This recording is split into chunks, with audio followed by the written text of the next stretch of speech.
Digo yo que este señor tendría que estar atormentado por el aburrimiento. Cuando digo este señor me refiero a Christopher Buckley.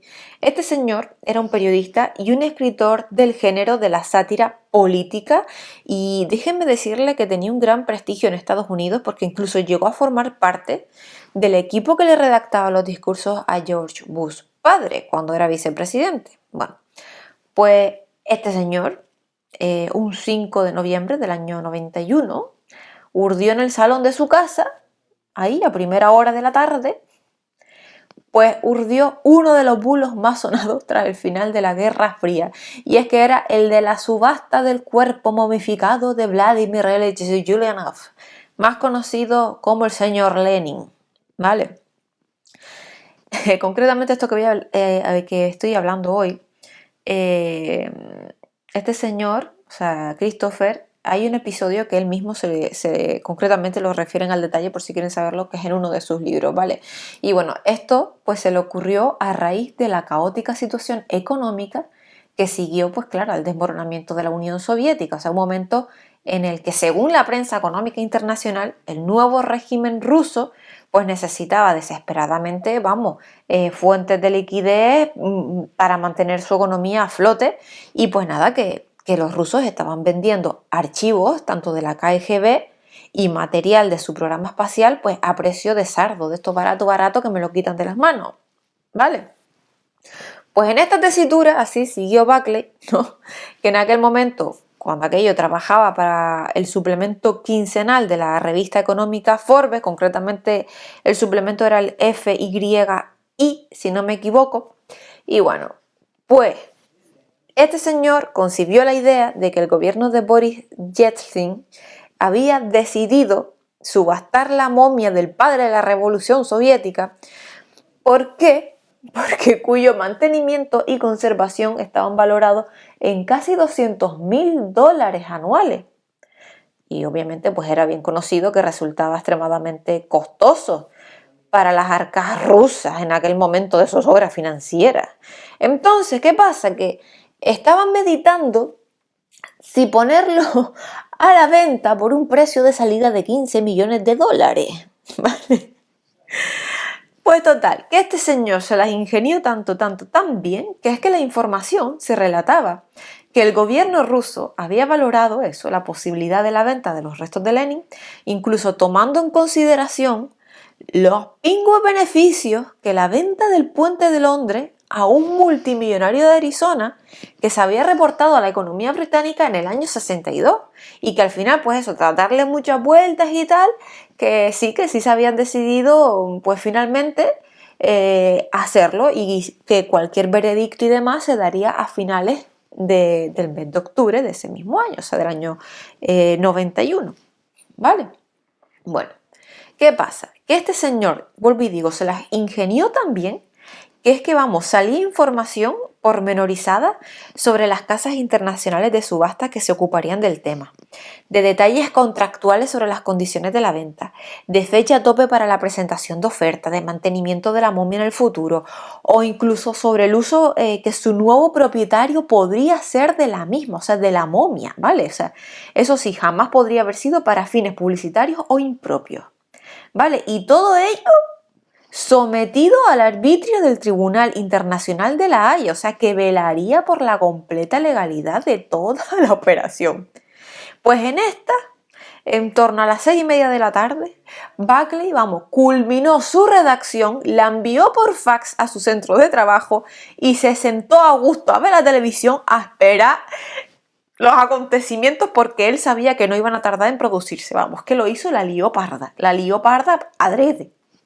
Así que, pues mira, él acertó, porque aquella misma noche los informativos de la cadena ABC, con el célebre Peter Jennings al frente, se harían eco de un bulo que al día siguiente reproducirían el USA Today y ya otros medios de comunicación norteamericanos poderosos. O sea, imagínense, o sea, que esto produjo un revuelo internacional de tales características que el entonces ministro del Interior del gabinete Yeltsin, Víctor Baranikov, tuvo que salir al día siguiente a la palestra a desmentir categóricamente esa información, que tildó encima de mentira insolente, provocadores y especulación insostenible. Que si bien se curaba en salud, añadiendo que iba a poner en marcha una investigación en su ministerio para saber de dónde había salido semejante información ridícula y que contemplaba emprender acciones legales contra quienes estuvieran detrás del asunto, cosa pues que jamás llegó a suceder, tal y como explica el mismo Buckley, ¿vale? La publicación de la historia, que obligó a Jennings a rectificar al día siguiente en su World News Tonight y que llegaría a telefonear personalmente al autor del bulo, ¿vale? Suponemos, pues digo yo, que para hacerle la verdad llegar a asuntos cordiales, ¿no?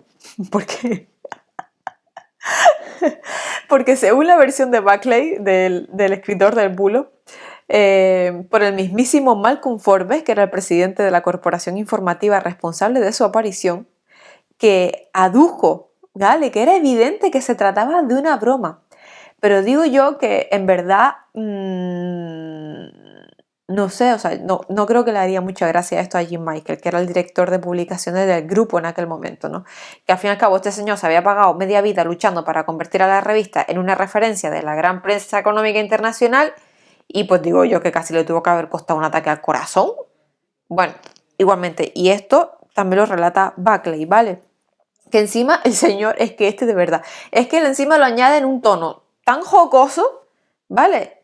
Que algunas organizaciones incluso llegaron a exigir la expulsión de la profesión de este señor, ¿vale? Porque es que se burló completamente, completamente. Pero bueno, con todo, aún así, lo más llamativo de este singular bulo, además del hecho de que ese autor, pues, salió completamente indemne del mismo y hasta recibió el premio Tarver o la medalla, Washington Irving a la excelencia literaria. Pues esas fueron sus consecuencias, ¿vale?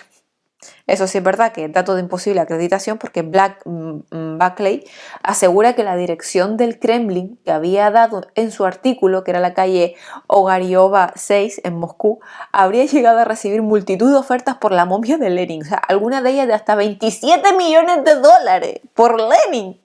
Vamos. Que nada, que como cualquier bulo que se aprecie, este también produjo su pequeña colección de relatos, ¿vale? Porque años después, incluso un escritor búlgaro llamado Miroslav Penkov, quizás inspirado por la noticia esta falsa, escribió una novela sobre un supuesto nieto de Lenin, residente en Estados Unidos, que intentaba comprar el cadáver de su abuelo por eBay. O sea, y en la misma línea, vamos, el escritor chino también, Jiang Lianke, cuyas novelas están prohibidas en su patria, se le ocurrió en el 94 una historia similar en la que dos héroes de guerra empobrecidos estudian la posibilidad de comprar el cuerpo de Lenin pues para reanimar la economía de su ciudad creando una especie de parque temático dirigido al turismo rojo. En fin, no es la única fabulación estrambótica a propósito de los restos mortales de Lenin. O sea, unos meses antes de que Buckley produjera su famoso bulo, en la misma Rusia postsoviética, el escritor, músico y director de cine Sergei Kuryokin y el reportero Sergei Sokolov produjeron un documental falso, ¿vale? Televisado el 17 de mayo del 91, en el que un supuesto historiador sostenía en una entrevista que Lenin consumió en vida tal cantidad de hongos psicodélicos que tras su muerte habían colonizado su cadáver convirtiéndolo virtualmente en una seta de misteriosas propiedades acústicas y de radiofrecuencia. Por supuesto que miembros del Partido Comunista de la Unión Soviética se tomaron el tema totalmente en serio y exigieron inmediatamente que se clarificaran los extremos de tal información. Ustedes saben que yo soy muy sensible. ¡Ah! Dios mío, espero que les haya gustado y nada, y que les resulte también curiosa y graciosa, cómo no. Pues nada, hasta luego.